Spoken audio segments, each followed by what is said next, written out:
Bonjour, je m'appelle Zion, j'ai 32 ans et je suis développeur de logiciels. L'année dernière, j'ai enfin réalisé le rêve américain en achetant ma première maison à Portland. Rien d'extravagant, juste une modeste maison de 2 chambres dans laquelle j'ai mis tout mon cœur pour en faire mon chez-moi. La chambre d'amis était ma plus grande fierté, un espace pour que mes amis et ma famille puissent séjourner lors de leur visite. Nos dîners familiaux du dimanche étaient généralement des moments agréables, mais le mois dernier, l'atmosphère était différente. Quelque chose n'allait pas quand mes parents et ma sœur enceinte, Alay, sont arrivés. Avant de vous raconter comment ma famille a essayé de réquisitionner ma maison, laissez un commentaire pour me dire d'où vous regardez et appuyez sur le bouton j'aime et abonnez-vous si vous avez déjà dû vous affirmer face à votre propre famille. Acheter ma maison n'a pas été facile. Pendant 3 années consécutives, j'ai travaillé plus de 60 heures par semaine, accepté des projets en freelance, et sacrifié vacances et soirées pour économiser pour un apport. Je me souviens encore du jour où mon prêt hypothécaire a été approuvé, le 12 avril. Je me suis assis dans ma voiture devant la banque et j'ai pleuré. De vraies larmes de joie. Aucun de mes amis n'était encore propriétaire. Dans le marché immobilier actuel, le fait que j'ai réussi ce tour de force avant d'avoir 30 ans relevait du petit miracle. La maison elle-même n'a rien de spectaculaire selon la plupart des standards. Juste 150 mètres carrés avec un petit jardin donnant sur une zone boisée qui donne l'illusion de plus d'espace. La cuisine avait besoin d'être modernisée, et la salle de bain avait cette ambiance distincte des années 80 avec ses carreaux bleus poudrés, mais c'était à moi. Chaque lame de parquet qui grince et chaque fenêtre qui laisse passer un courant d'air m'appartenait, et non à un propriétaire qui pouvait augmenter le loyer sur un coup de tête. Cette chambre d'amis, cependant, c'était quelque chose de spécial. J'avais investi plus dans cette pièce que dans n'importe quelle autre partie de la maison, un lit queen size de qualité avec un matelas à mémoire de forme, des rideaux occultants, un petit bureau près de la fenêtre donnant sur le jardin, et une télévision connectée fixée au mur. J'avais même installé des étagères intégrées et les avais remplies de livres et de petits souvenirs qui reflétaient ma personnalité, mais pas au point que les invités se sentent comme des intrus. Les murs étaient peints d'un vert sauge apaisant, une couleur qui, selon mon ami Thomas, qui travaille dans le design d'intérieur, ferait en sorte que les gens se sentent bien accueillis et détendus. Ma relation avec ma famille a toujours été proche mais compliquée. Mes parents, Gérald et Martha, sont de bonnes personnes qui ont travaillé dur toute leur vie. Papa a passé 30 ans dans la même entreprise de fabrication et maman était administratrice d'école primaire. Ils ont bien subvenu à nos besoins, mais la nuance émotionnelle n'était pas leur point fort. Dès le début, il y a eu une dynamique claire. J'étais le responsable, et ma sœur Alay, de 3 ans ma cadette, était l'esprit libre. Cette dynamique signifiait des attentes différentes. Quand j'avais un B à un examen, on me demandait pourquoi ce n'était pas un A. Quand Alay avait un C, on célébrait le fait que ce ne soit pas un D. Quand je voulais aller à un concert au lycée, je devais présenter un plan détaillé, incluant le transport et les contacts d'urgence. Quand Alay voulait la même chose, elle devait juste promettre d'être prudente. Je n'en veux pas à ma sœur pour ça. Ce n'était pas de sa faute, mais avec le temps, cela a créé une entente tacite selon laquelle je serais toujours tenu à un standard plus élevé. Après l'université, je suis resté à Portland tandis qu'Alay a navigué entre les villes et les emplois, serveuse à Chicago, professeur d'anglais à Madrid, employé dans une station de ski au Colorado. Nos parents s'inquiétaient de son manque de direction, mais ils romantisaient aussi ses aventures d'une manière qu'ils ne l'ont jamais fait avec ma progression de carrière stable dans le développement de logiciels. Quand j'ai acheté ma maison, une nouvelle tradition a vu le jour. Les dîners du dimanche chez mes parents sont devenus un rendez-vous hebdomadaire. Maman cuisinait, papa parlait de ses projets de retraite, et Alay se joignait à nous quand elle était en ville. C'était agréable, une façon de rester connecté en tant qu'adulte. Il y a 3 mois, Alay a lâché une bombe lors d'un de ses dîners, elle était enceinte. Le père était Marcus, un gars avec qui elle sortait depuis environ 8 mois. Il travaillait comme ingénieur du son dans des salles de concert locales. Créatif, talentueux, mais avec l'instabilité financière qui accompagne souvent les carrières artistiques. Quand elle lui a parlé de la grossesse pour la première fois, il a paniqué et a dit qu'il avait besoin de temps pour digérer. Cela a laissé Alay incertaine quant à leur avenir ensemble. La réaction de mes parents à la nouvelle de la grossesse a été surprenante.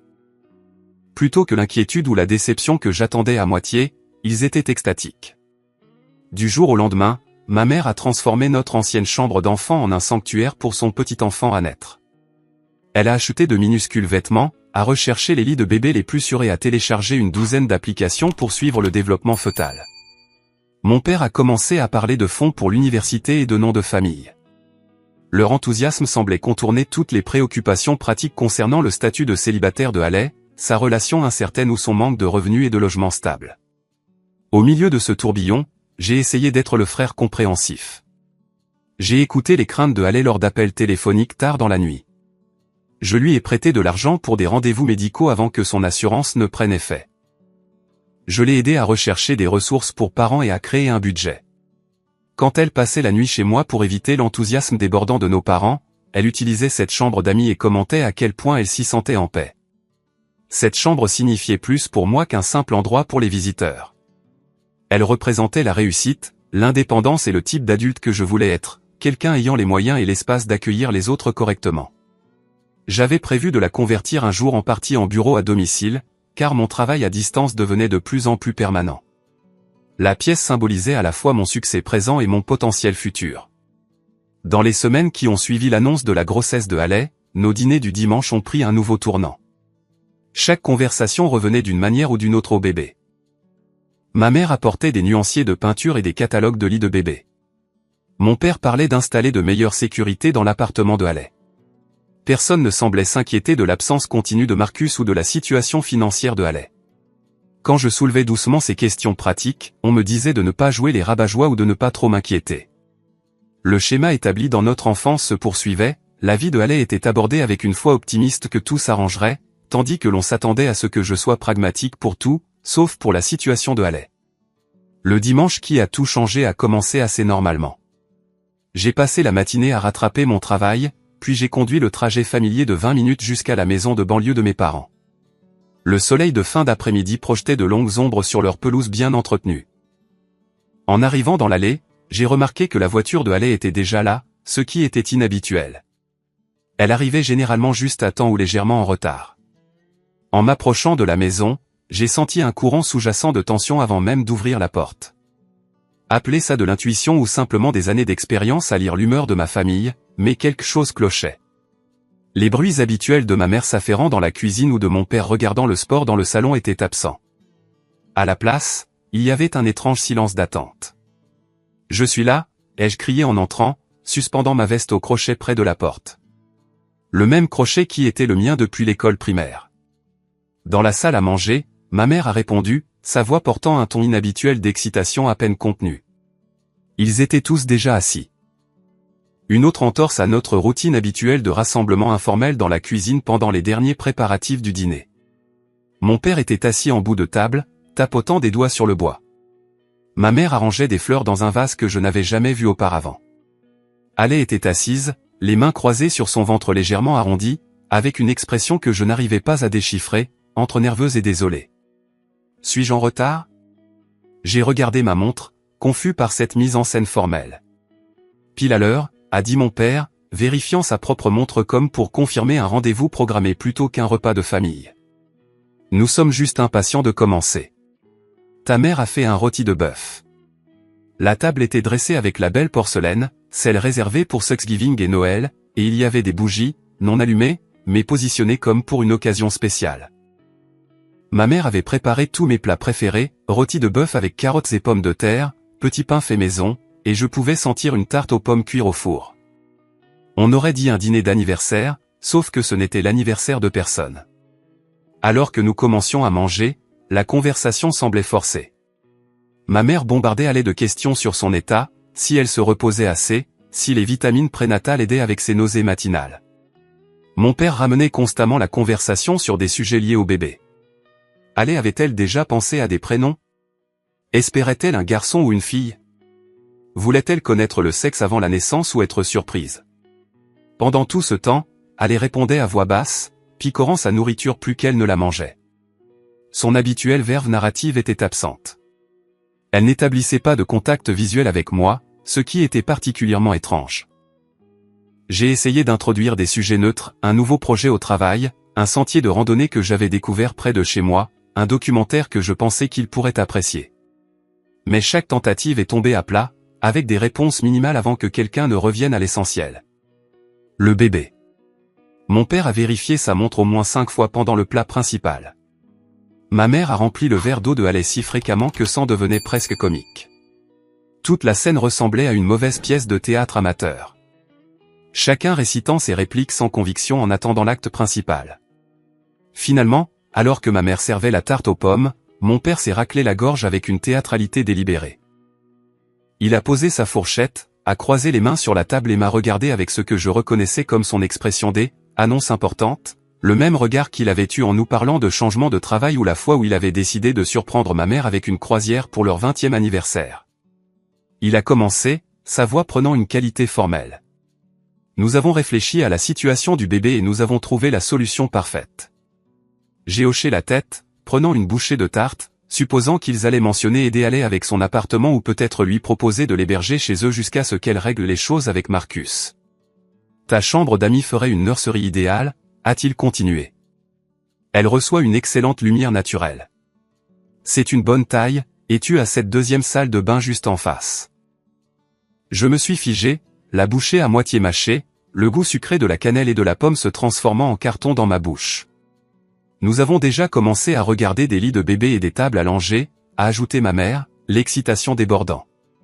Nous avons trouvé le plus bel ensemble chez Burlington Baby, en bois massif, qui se transforme en lit d'enfant plus tard. Nous pensions que le blanc irait bien avec tes murs vert sauge.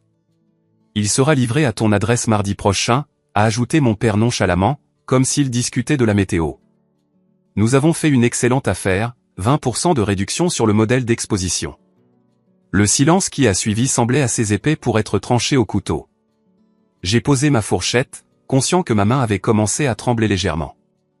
En face de moi, Haley étudiait son assiette avec une concentration intense. « Pardon », ai-je finalement réussi à dire, ma voix me semblant étrangement distante. « Vous avez commandé des meubles pour ma maison sans me le demander ?» Ma mère a agité une main dédaigneuse. « Nous savions que ça ne te dérangerait pas. Tu dis toujours que cette pièce n'est pas assez utilisée. » « Je n'ai jamais dit ça, » ai-je répondu, luttant toujours pour comprendre ce qui se passait. « Eh bien, elle ne l'est pas, » a déclaré mon père catégoriquement. « Et Haley a besoin d'un endroit où rester jusqu'à ce qu'elle soit sur pied avec le bébé. C'est tout à fait logique. Tu as tout cet espace, » a ajouté ma mère. « Et tu es à peine à la maison avec toutes les heures que tu travailles. De cette façon, Haley et le bébé seront pris en charge, et tu auras de la compagnie. » J'ai regardé ma sœur, qui a finalement levé les yeux pour croiser les miens. Son expression contenait un mélange de culpabilité et d'espoir. « Tu étais au courant de ça ?» lui ai-je demandé directement. « Ils m'ont parlé de l'idée » a-t-elle admis doucement. Je leur ai dit que nous devrions d'abord t'en parler, mais... « Mais nous savions que tu voudrais aider ta sœur » a interrompu ma mère. « La famille est de la famille, Zion. C'est comme ça que nous t'avons élevé. » Le décalage entre leur planification et ma réalité semblait surréaliste. Ils avaient pris des décisions concernant ma maison, mon espace personnel pour lequel j'avais travaillé si dur, sans même une conversation de courtoisie. L'hypothèse que j'allais simplement me plier à leur plan sans poser de questions reflétait un manque fondamental de respect pour mon autonomie. « Je pense que nous devons revenir en arrière », ai-je dit, en essayant de garder ma voix égale. « C'est la première fois que j'entends parler de tout ça, et vous avez déjà commandé des meubles à livrer chez moi. » « N'en fais pas toute une histoire, » a dit mon père en fronçant les sourcils. « C'est juste un lit de bébé et quelques articles essentiels. Nous aiderons avec le reste de ce dont elle a besoin. » « Ce n'est pas la question, » ai-je rétorqué, sentant la chaleur me monter au visage. « La question est que vous avez pris une décision importante concernant ma maison sans même m'en parler d'abord. »« Nous en parlons maintenant, » a dit ma mère, son sourire vacillant légèrement. « Et tout est réglé. Haley peut emménager le week-end prochain.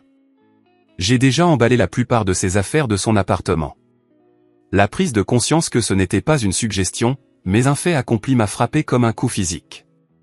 Il ne me consultait pas, il m'informait d'une décision déjà prise. Alors que les implications se bousculaient dans mon esprit, ma vie privée, ma routine, mon espace, tout fondamentalement altéré sans mon consentement, j'ai senti quelque chose changer en moi.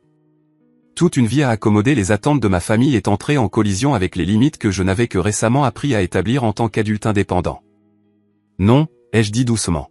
« Ça n'arrivera pas », le mot est resté suspendu dans l'air comme un coup de tonnerre avant un orage.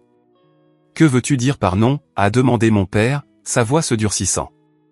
Le concept lui semblait véritablement étranger, que je puisse refuser cette directive familiale.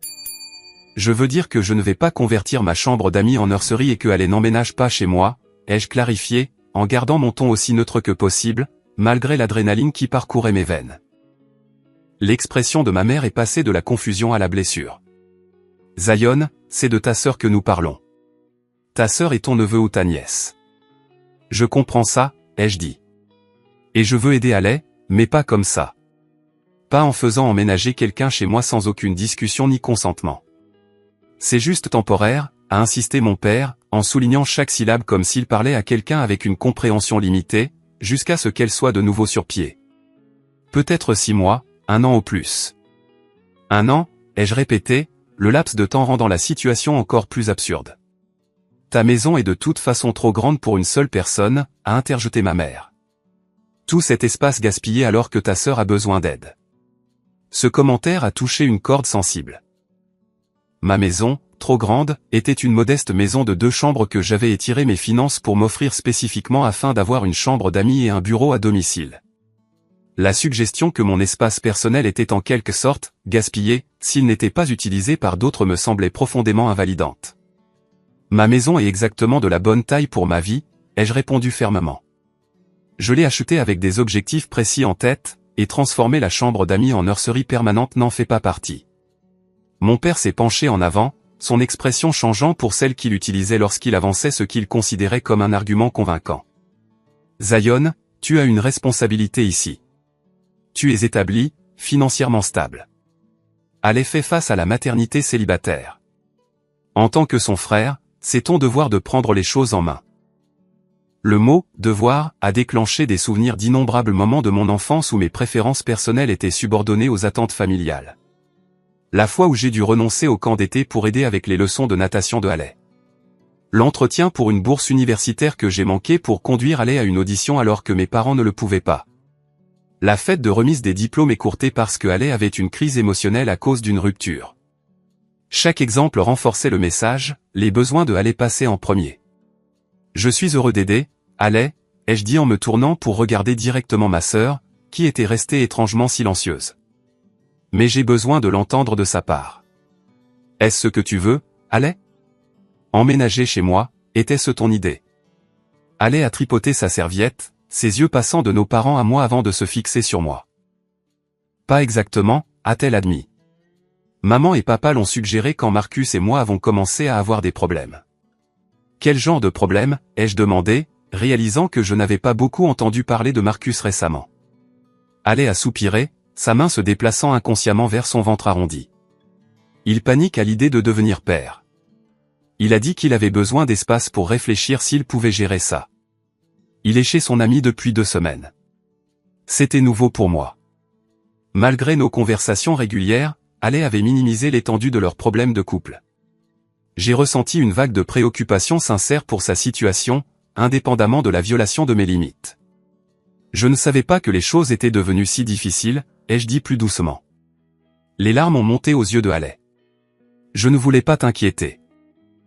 Et puis maman et papa ont commencé à faire tous ces plans, disant à quel point ce serait parfait si je vivais avec toi, comment tu pourrais aider avec le bébé pendant que je me remettrais sur pied. Sa voix s'est éteinte. Nous avons déjà dit à tout le monde que c'était réglé, a-t-elle ajouté d'une petite voix. Grand-mère, mes amis, tout le monde pense que j'emménage chez toi la semaine prochaine. La manipulation est devenue plus claire. Mes parents avaient non seulement pris des décisions concernant ma maison sans me consulter, mais ils avaient aussi créé une pression sociale en annonçant ces plans à notre famille élargie et au cercle social de Halle. Ils avaient fabriqué une situation où mon refus me ferait paraître cruel et peu solidaire. Ce n'était pas juste pour Zion, a reconnu ma mère de manière inattendue, bien que ses mots suivants aient sapé cet aveu. Mais nous savions qu'une fois qu'il comprendrait la situation, il voudrait t'aider. Tu as toujours été le responsable, Zion. Celui sur qui nous pouvions compter. Et voilà, le schéma familier mis à nu. Mon rôle de « responsable » n'était pas un compliment. C'était une attente que je m'accommode des besoins de tout le monde au détriment des miens. Toute une vie de souvenirs a défilé dans mon esprit. À 8 ans, renonçant à mon nouveau vélo pour que Ale puisse apprendre à en faire parce qu'elle était devenue trop grande pour son tricycle et que mes parents ne voulaient pas acheter un autre vélo cette année-là. À 16 ans, ayant mon couvre-feu strictement appliqué tandis qu'Ale, à 13 ans, était autorisée à rester dehors plus tard parce qu'elle avait une personnalité sociale différente. À 22 ans, subissant des pressions pour prendre un emploi près de la maison pour aider la famille tandis qu'Ale était encouragée à voir le monde après l'université. Chaque exemple renforçait la dynamique, mes limites étaient flexibles, négociables, finalement sans importance dans la hiérarchie des besoins de la famille. C'était un schéma que je n'avais commencé à reconnaître et à aborder en thérapie qu'au cours des 2 dernières années. Je comprends que Ale a besoin de soutien en ce moment, ai-je dit en choisissant mes mots avec soin. Mais la faire emménager chez moi sans même me le demander d'abord n'est pas la bonne façon de fournir ce soutien. Il y a d'autres options que nous pourrions discuter ensemble. Comme quoi, a contesté mon père. Son bail d'appartement se termine à la fin du mois. Marcus n'est pas fiable. Elle a besoin de stabilité pour le bébé. Peut-être qu'elle pourrait rester ici avec vous et maman, ai-je suggéré raisonnablement. Vous avez plus d'espace que moi, et vous parlez tous les deux de prendre votre retraite bientôt. Les expressions horrifiées qui ont traversé les visages de mes 2 parents auraient été comiques dans un autre contexte. Nous ne pouvons pas avoir un bébé dans la maison à notre âge, a protesté ma mère. Les pleurs, le manque de sommeil. Nous sommes dans la soixantaine. Mais vous vous attendez à ce que je gère ça tout en travaillant 60 heures par semaine, ai-je demandé, le double standard étant flagrant. Tu es jeune, a dit mon père avec dédain. Tu peux mieux t'adapter. En plus, a ajouté ma mère, nous aiderons déjà en faisant du babysitting pendant la journée quand tu seras au travail. Nous avons tout planifié. Toutes leurs solutions avaient été construites sans tenir compte de mon avis, de mes besoins ou de la réalité pratique de ma vie. Ils avaient décidé du rôle que je jouerais dans ce scénario sans prendre la peine de me demander si c'était un rôle que je voulais ou que je pouvais assumer. Je veux aider Ale, ai-je répété en me tournant vers ma sœur. Je peux t'aider à trouver un nouvel appartement, contribuer à la caution, peut-être même aider avec certaines dépenses mensuelles jusqu'à ce que tu aies réglé la pension alimentaire avec Marcus. Mais je ne peux pas vous faire emménager, toi et un nouveau-né, chez moi. Plutôt que de l'appréciation pour ces offres d'aide substantielles, les expressions de mes parents se sont assombries de désapprobation. Le message était clair, tout ce qui n'était pas un acquiescement total à leur plan était insuffisant. Je n'aurais jamais pensé que mon propre fils serait si égoïste, a dit ma mère, brandissant doucement le mot comme une arme. L'accusation d'égoïsme de ma mère flottait dans l'air comme un gaz toxique, étouffant toute chance de discussion raisonnable. La bouffée de chaleur familière de la honte, une réponse physiologique conditionnée par des années d'accusations similaires chaque fois que je donnais la priorité à mes besoins, me monta au cou. Vouloir un respect de base pour ma maison et mes limites n'est pas égoïste, ai-je rétorqué, luttant pour maintenir mon sang-froid. Ça l'est quand ta sœur a besoin de toi, a répliqué mon père, le volume augmentant. Ce n'est pas une étrangère qui demande des faveurs, Zion. C'est la famille. La famille devrait respecter les limites de chacun, ai-je insisté. La famille devrait avoir des conversations avant de prendre des décisions importantes qui affectent tout le monde. Oh, alors maintenant nous avons besoin d'une permission formelle pour aider ta sœur ? Le visage de mon père avait rougi, une veine pulsant visiblement à sa tempe. Qu'est-il advenu des valeurs avec lesquelles nous t'avons élevé ? La famille d'abord, toujours. Ale a brusquement repoussé sa chaise de la table, le bruit grinçant fortement contre le parquet. Des larmes coulaient sur son visage alors qu'elle se hâtait de quitter la salle à manger pour se diriger vers la salle de bain au bout du couloir. Le son de la porte claquant a ponctué sa sortie. « Regarde ce que tu as fait », a sifflé ma mère, jetant sa serviette sur la table. Énerver une femme enceinte. Es-tu fier de toi ? L'injustice de cette accusation, alors qu'ils avaient orchestré toute cette situation, a enflammé quelque chose en moi. Des années à ravaler ma frustration pour maintenir la paix menacée d'éclater d'un seul coup. Je ne l'ai pas énervé, ai-je dit, la voix légèrement tremblante. C'est cette situation que vous avez créée qui l'énerve, la mettant au milieu d'un conflit qui aurait pu être évité avec une simple conversation avant que vous ne commenciez à faire des plans pour ma maison. Ma mère s'est levée et est allée après Ale, s'arrêtant dans l'embrasure de la porte pour lancer un dernier coup. Je n'aurais jamais pensé voir le jour où mon fils abandonnerait sa propre sœur quand elle a le plus besoin de lui. Seul avec mon père, la tension dans la pièce s'est épaissie. Il s'est penché en avant, baissant la voix comme s'il partageait une confidence, bien que son ton soit resté dur. Voici ce qui se passe vraiment, Zion.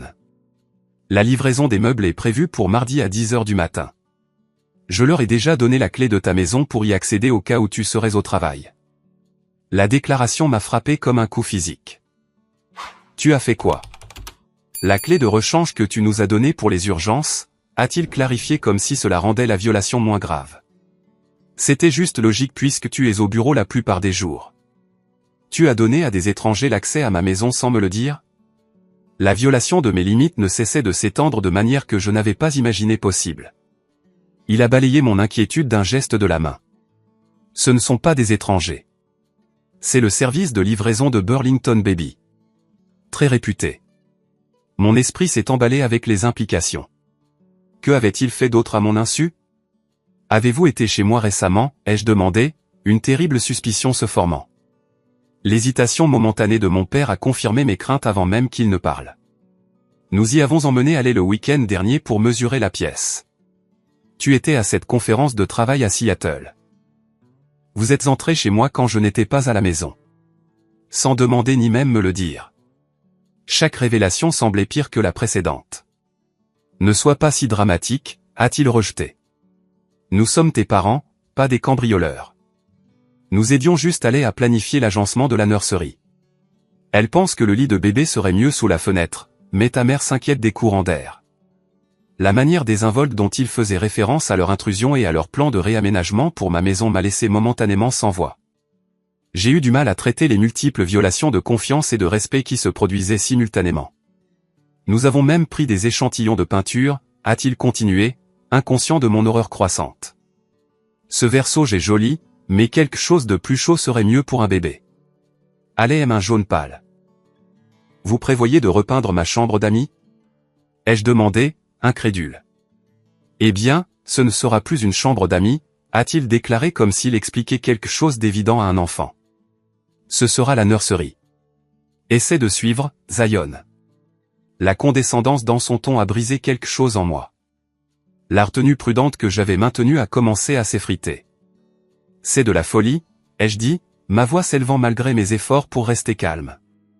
Vous ne pouvez pas simplement décider de rénover des parties de ma maison sans ma permission. Je suis le propriétaire de cette maison. C'est ma propriété, pas une commune familiale. L'expression de mon père s'est durcie. Ne prends pas ce ton avec moi. Nous essayons de résoudre une crise familiale ici, et tu agis comme si nous t'imposions quelque chose.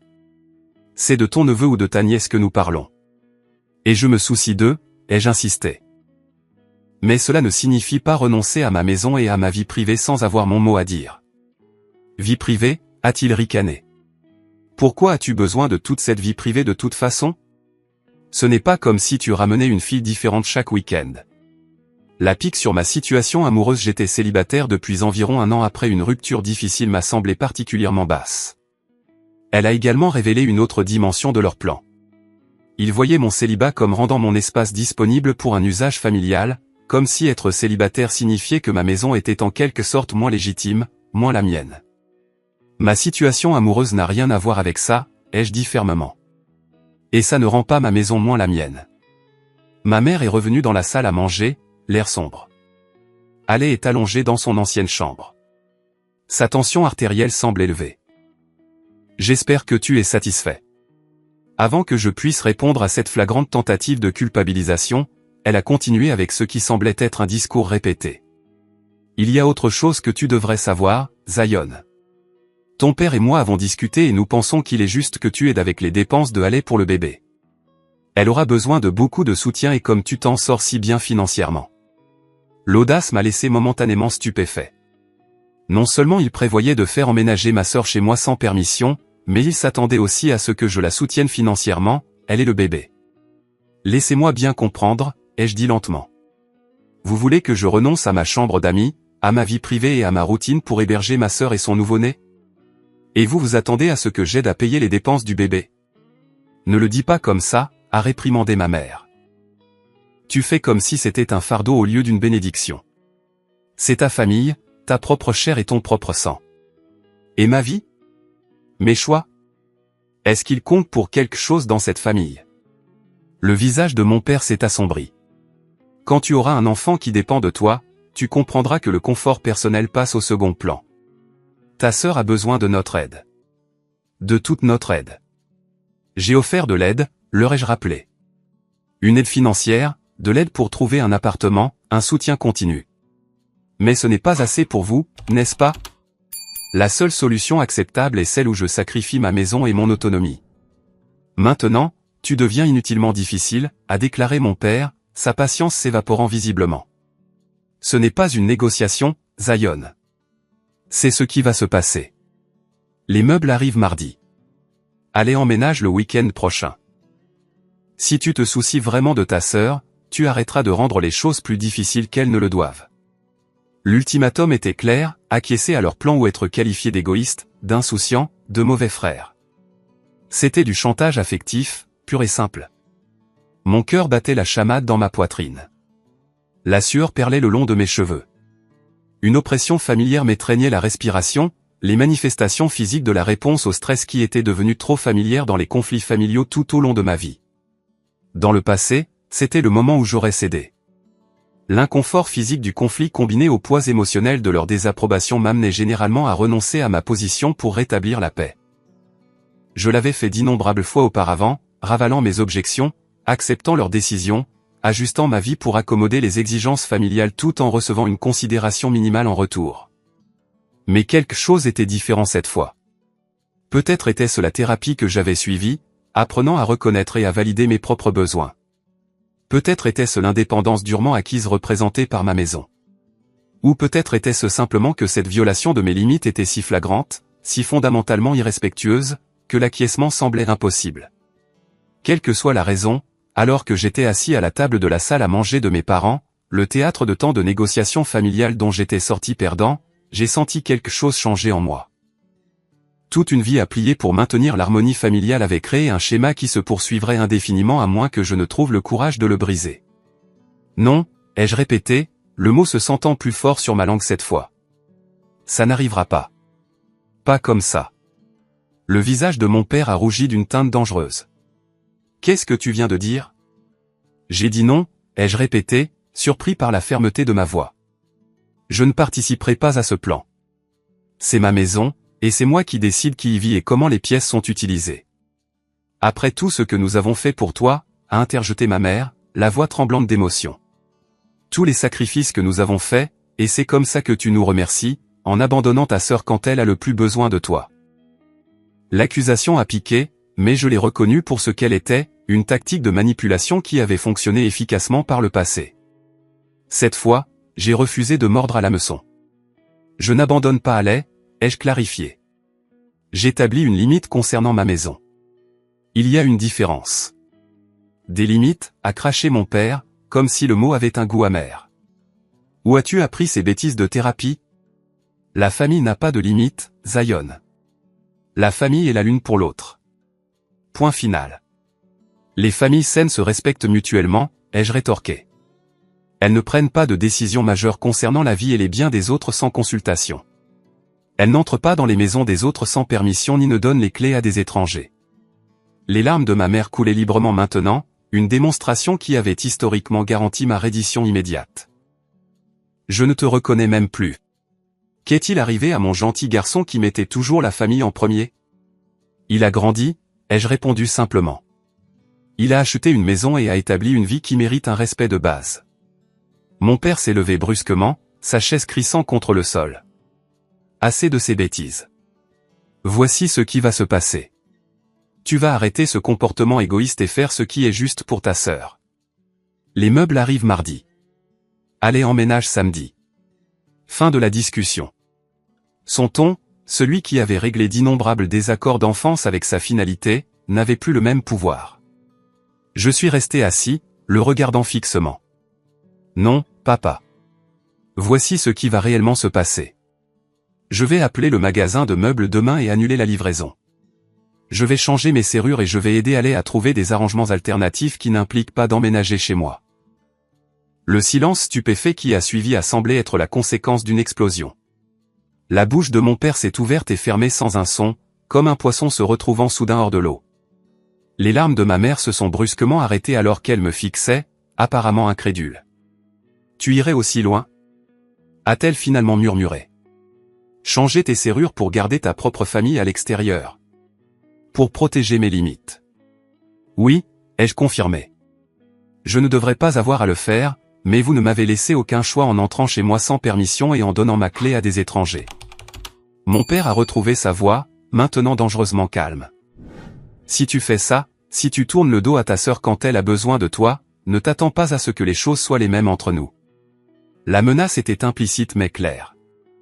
Rentre dans le rang ou fais face à une rupture familiale. C'était l'option nucléaire, le levier ultime qu'il croyait qui forcerait ma conformité. À ce moment-là, au bord d'une rupture familiale potentielle, j'ai ressenti un calme surprenant. L'anxiété qui s'était accumulée tout au long de la confrontation s'est estompée, remplacée par une clarté que je n'avais pas anticipée. Je suis désolé que vous le voyiez de cette façon, ai-je dit. Je ne tourne pas le dos à Alais. Je propose une aide substantielle qui respecte les besoins de tout le monde, y compris les miens. Si ce n'est pas assez pour vous, alors peut-être que nous avons besoin d'un peu de distance jusqu'à ce que vous puissiez respecter mes limites. Sors, a dit mon père en montrant la porte. Sors de cette maison jusqu'à ce que tu sois prêt à faire partie de cette famille correctement. Je me suis levé lentement, me sentant étrangement détaché du drame qui se déroulait. Je ferai toujours partie de cette famille, papa. Mais être une famille ne signifie pas sacrifier mon autonomie ou permettre que mes limites soient violées. Va-t'en, c'est tout, a sangloté ma mère, se détournant comme si elle ne pouvait pas supporter de me regarder. Je me suis dirigé vers le couloir, m'arrêtant devant l'ancienne chambre de Alais. Après un moment d'hésitation, j'ai frappé doucement. Alais, c'est moi. On peut parler avant que je parte. Il n'y a pas eu de réponse. Après avoir attendu un temps raisonnable, j'ai appelé à travers la porte. Je t'appellerai demain. On trouvera une solution. Je te le promets.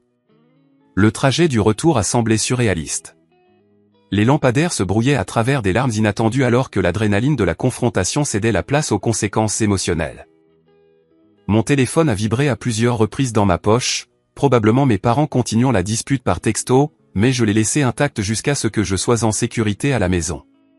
Quand j'ai finalement vérifié, les messages étaient exactement ce à quoi je m'attendais. De papa, ton comportement ce soir était inexcusable. Ta mère est dévastée. De maman, comment as-tu pu faire ça à Alais? Elle pleure à cause de toi. De maman encore, appelle-nous quand tu seras prêt à t'excuser et à faire ce qu'il faut. Puis, de manière inattendue, un message de ma tante, la sœur de ma mère. Ta mère vient de m'appeler, très contrariée. Elle a dit que tu avais refusé d'aider Alais avec le bébé. Ça ne te ressemble pas. Qu'est-ce qui se passe? L'arbre téléphonique familial avait été activé. Bientôt, tous les parents auraient entendu une version des événements me présentant comme le méchant qui refusait d'aider sa sœur enceinte. La connaissance de cela aurait dû intensifier ma détresse, mais au lieu de cela, elle a renforcé ma résolution. Ce schéma de manipulation par l'opinion familiale avait fonctionné par le passé parce que je me souciais profondément de la façon dont j'étais perçu. Maintenant, je me souciais davantage de rester fidèle à ma vérité que de gérer les perceptions des autres à mon égard. J'ai envoyé une brève réponse à ma tante. Il y a plus à l'histoire. Je t'appellerai demain pour t'expliquer. Cette nuit-là, le sommeil s'est avéré insaisissable. J'ai fait les 100 pas dans ma maison, la voyant soudain avec de nouveaux yeux, non seulement comme mon espace personnel, mais comme un territoire que je devais défendre. La chambre d'amis, avec ses meubles soigneusement choisis et ses murs verts paisibles, ressemblait maintenant à un champ de bataille. Je l'imaginais transformé contre ma volonté. De la peinture jaune recouvrant ma couleur choisie, des meubles de bébé remplaçant le bureau où je travaillais parfois, le sanctuaire calme devenant une nurserie chaotique.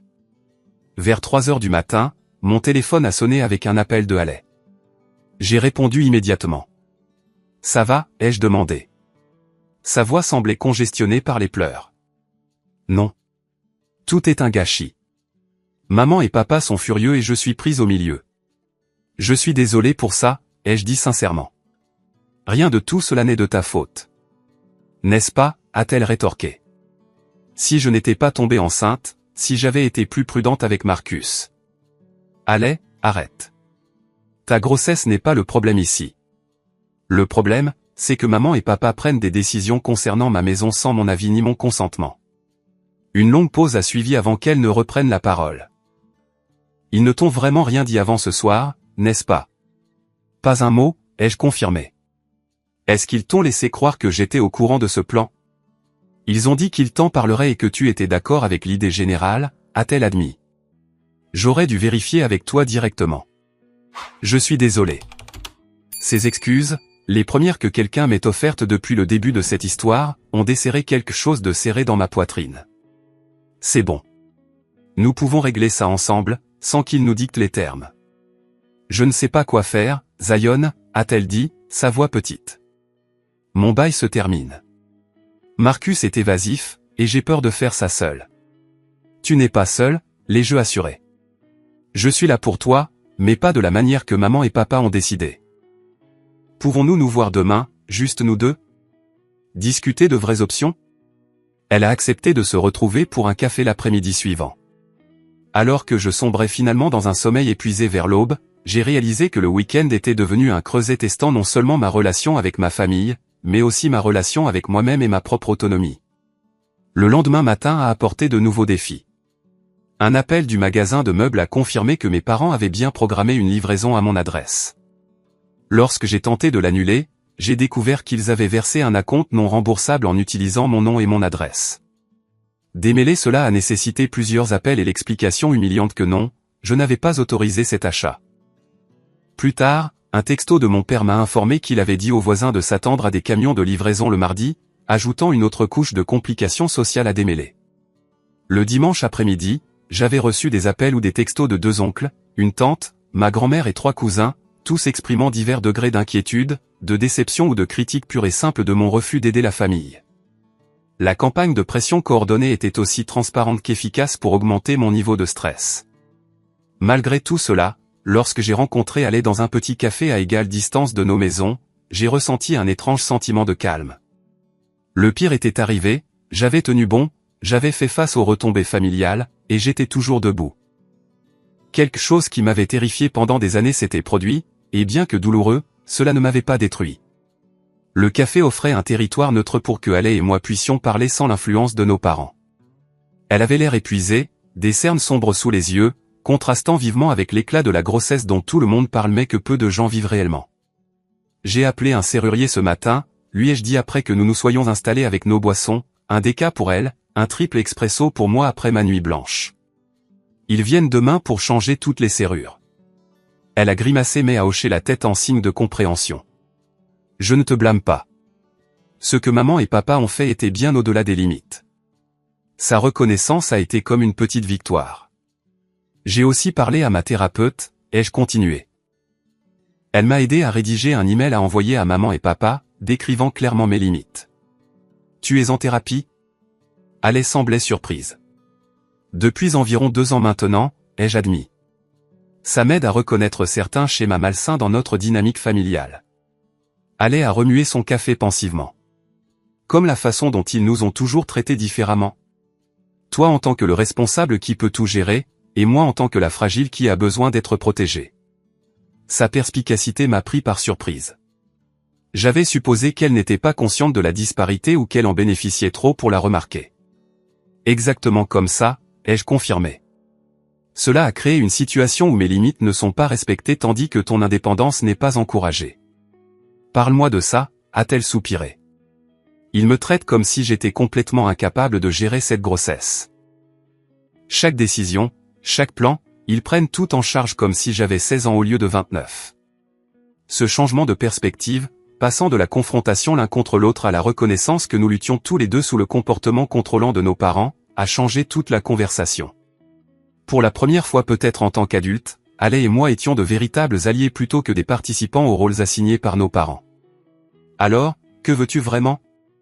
Lui ai-je demandé directement. Pas ce que maman et papa veulent pour toi, mais ce que tu veux pour toi et ton bébé. Elle a semblé surprise par la question, comme si personne ne s'était soucié de lui demander sa préférence réelle. Je veux l'indépendance, a-t-elle dit, élaborant lentement sa pensée. Je veux créer un foyer stable pour mon bébé, mais selon mes propres termes. Je veux que Marcus soit impliqué s'il est prêt à assumer, mais je dois être prête à le faire seule si nécessaire. Elle a fait une pause, puis a ajouté, et je ne veux pas être traitée comme une enfant incompétente par nos parents pour le reste de ma vie. Tout cela semble tout à fait raisonnable, les jeux assurés. Mais j'ai peur, Zion, a-t-elle admis. Financièrement, émotionnellement, tout. Je n'ai jamais été doué avec l'argent comme toi. La pensée du loyer, des dépenses pour le bébé, et de devoir tout faire seul. C'est écrasant. Cette vulnérabilité, authentique plutôt que l'impuissance performative que nos parents suscitaient souvent chez elle, m'a ému. C'était une ouverture pour un soutien réel plutôt que des solutions imposées. Et si nous abordions cela différemment, ai-je suggéré. Au lieu que tu emménages avec moi, et si je t'aidais à trouver ton propre logement? Je pourrais aider avec la caution. Peut-être aider avec le loyer pendant quelques mois jusqu'à ce que tu sois sur pied. Ses yeux se sont agrandis. Tu ferais ça? Bien sûr que oui. Tu es ma sœur et je veux aider. Juste pas en ignorant complètement mes limites. Ce serait incroyable, a-t-elle dit, un soupçon de sourire sincère apparaissant pour la première fois. Je me sentirais tellement mieux d'avoir mon propre espace, juste pour moi et le bébé. Nous avons passé l'heure suivante à regarder des annonces d'appartements sur mon ordinateur portable. Avec mon aide financière, elle pourrait se permettre quelque chose de décent dans un quartier sûr, non loin de chez moi. Nous avons créé un budget réaliste tenant compte des dépenses pour le bébé, exploré les options de garde d'enfants et discuté des possibilités de travail à domicile qui lui permettraient plus de flexibilité en tant que nouvelle mère. Et Marcus, ai-je finalement demandé. Où se situe-t-il dans tout ça? L'expression de Haley s'est assombrie. Honnêtement, je ne sais pas. Il a paniqué quand je lui ai parlé de la grossesse, mais il n'a pas complètement disparu. Il m'envoie des textos pour demander comment je vais, mais chaque fois que j'essaie de discuter de plans concrets, il devient vague. Lui as-tu parlé des plans de maman et papa, ai-je demandé prudemment. Mon Dieu, non, a-t-elle dit avec un petit rire. Ça le ferait fuir à coup sûr. Et, non seulement je suis enceinte, mais mes parents essaient de me faire emménager chez mon frère et de convertir sa chambre d'amis en nurserie sans lui demander. Vraiment rassurant pour un gars qui panique déjà à l'idée de s'engager. Son humour sur la situation suggérait une perspective plus saine que ce que je lui avais prêté. Cela a renforcé ma prise de conscience croissante que l'approche infantilisante de nos parents envers allait concerner plus leurs besoins que les siens. Peut-être devrions-nous lui parler, ai-je suggéré. Pas pour lui mettre la pression, mais au moins pour lui donner une chance de prendre ses responsabilités s'il le souhaite. Parfois, les gars ont besoin d'un peu de temps pour digérer les grands changements. Elle a réfléchi à cela. Peut-être qu'il n'est pas une mauvaise personne, juste effrayé. Et le fait que maman et papa le traitent comme s'il avait déjà échoué en tant que père n'a pas aidé. Au moment où nous nous sommes séparés, nous avions un plan concret. J'aiderais Haley à trouver un appartement avec un bail à court terme pour lui donner de la flexibilité. Nous rencontrerions Marcus ensemble pour discuter des possibilités de coparentalité sans pression ni jugement. Plus important encore, nous présenterions un front uni à nos parents, leur faisant clairement comprendre que nous avions notre propre solution qui respectait les besoins et les limites de chacun. La confrontation avec nos parents a eu lieu le week-end suivant, de nouveau chez eux, mais dans des circonstances très différentes. J'avais changé mes serrures, annulé la livraison des meubles, bien que cela m'ait coûté la compte non remboursable, et envoyé un email clair décrivant mes limites et les conséquences de leur violation. Les réponses avaient été prévisiblement émotionnelles, accusations d'égoïsme, de déloyauté familiale et déclarations dramatiques de chagrin parental. Mais j'étais resté ferme. Haley et moi sommes arrivés ensemble, un choix délibéré pour démontrer notre front uni. Mon père a ouvert la porte avec une expression glaciale qui suggérait qu'il considérait ma présence comme un privilège conditionnel plutôt qu'un droit.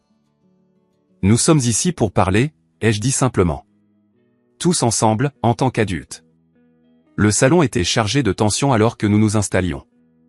Les yeux rougis de ma mère suggéraient qu'elle avait pleuré, tandis que la posture rigide de mon père communiquait une colère défensive.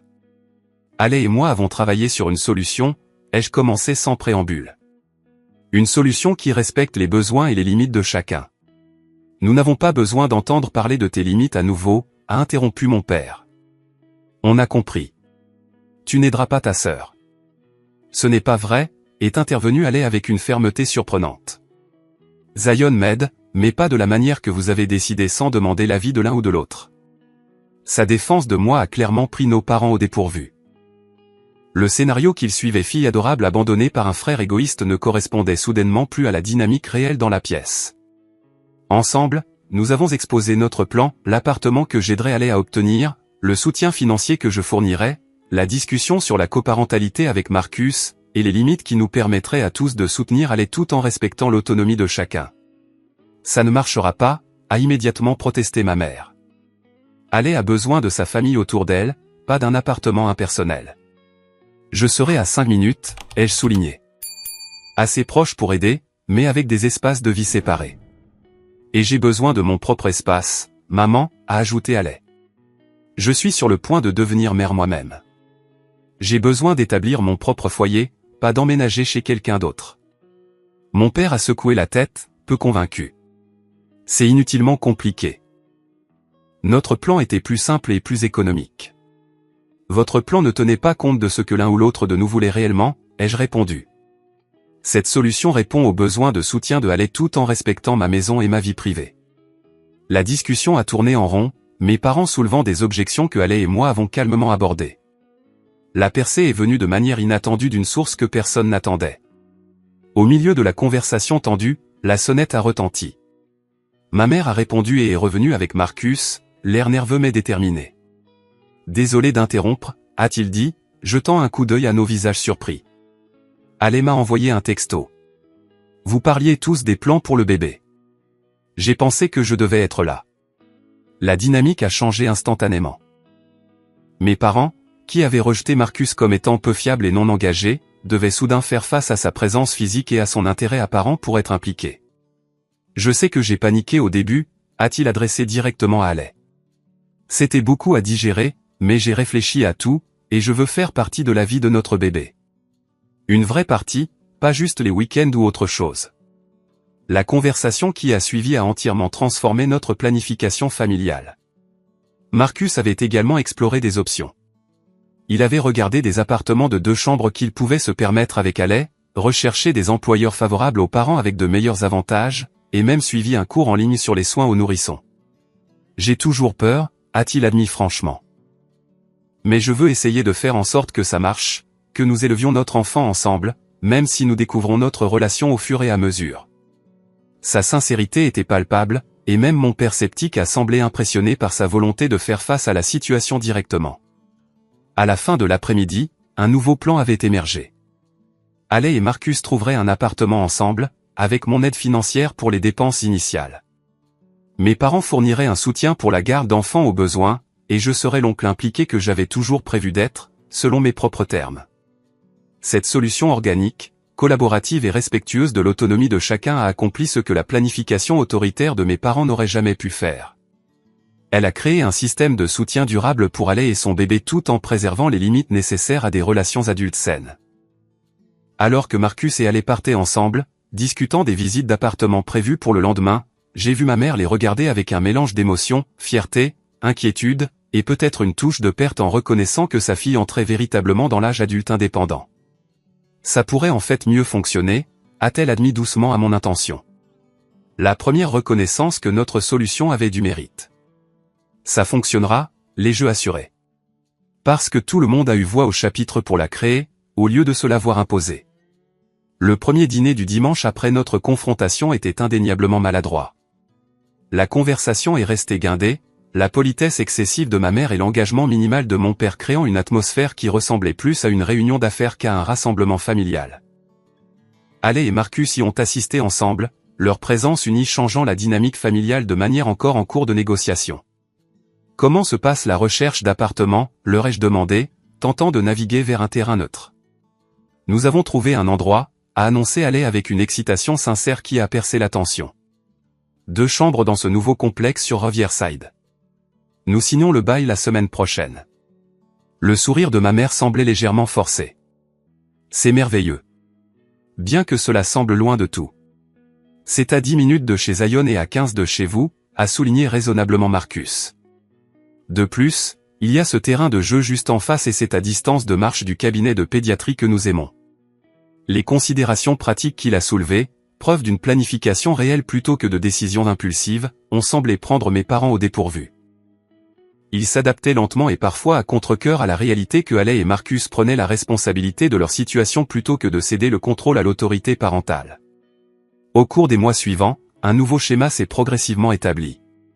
Le gel initial de la désapprobation a fondu à mesure que mes parents voyaient Alay et Marcus créer un foyer stable pour leur enfant à naître.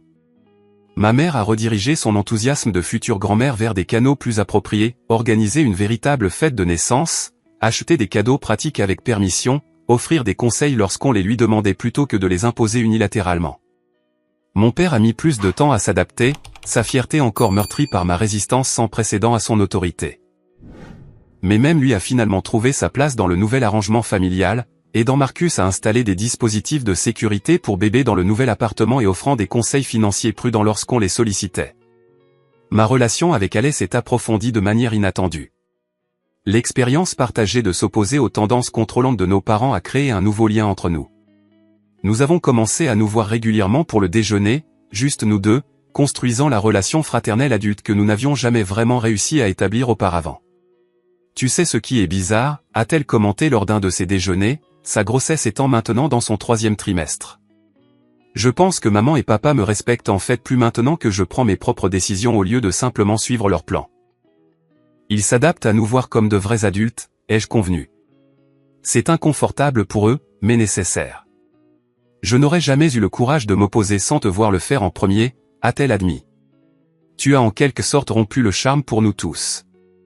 5 mois après notre confrontation du dîner du dimanche, ma nièce Elisa est entrée dans le monde.